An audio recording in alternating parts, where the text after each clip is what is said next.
Hello class, for this week's discussion I got questions 1, 4, and 5. My first question says, what did you find most interested in the reading? And I think that links with my question 4, that it says describe the process of finding the threads of inquiry. That's what I found most interesting for this week's reading, and what I found was that threads of inquiry are pathways of learning the children follow with the careful facilitation of intentional teachers. They come from both the ideas of children and the musings and observation of teachers. These facets of interest and learning center of big ideas, which are content-focused concepts. Teachers using an emerged inquiry curriculum are responsive to children, planning provocations around questions they have developed that challenge the children toward the edge of their own understandings. Teachers identify emerging threads of inquiry during the process of reflecting on their own documentation of children's play. I also found that teachers have to begin with questioning a person, place, thing, event, or idea. Use set of guiding questions, discover pointed questions, and journalistic open questions the space for information. They can follow steps like post your question, conduct research, interpret the information, share information, and access learning. That's what I found and was very interesting to me, and that's what describes the inquiry of the thread of inquiry. For question 5, it says, what are the provocations, how they use? Describe a teacher-initiated provocation. Responsive provocations, make sure you describe the process, specific examples in your own words. How do you generate provocations? What I found was that, and what I read was that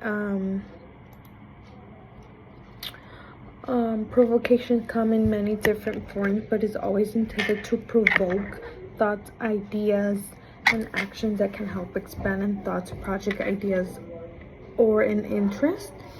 Provocations by nature tend to provoke thoughts. It may seem obvious that it's important to aspects of the child-centered education. I also found that when planning to create a provocation of your child at your home, you have to get creative. The more unique the materials are, the more engaged your child is in doing the activity. Teachers tend to use nature-based elements like sand and dirt and rocks and leaves and stuff like that. They also use everyday household items like pots and pans and cups and forks and stuff like that, so they could use it, like, let's say in the kitchen area, and other repurposed materials. They also use them. I found that I also saw that it allows and encourages children to experience the world for themselves. Open-ended activities without being overly guided by a teacher or parent. The main idea is not to have them telling them step by step by an adult and their teachers. The idea is for them to explore freely. In this case, I find that the table, or not all teachers have a table, but sensory table, I found that it's a very provocation idea, that they let the children play with sand and dirt and water, and they let them guide themselves.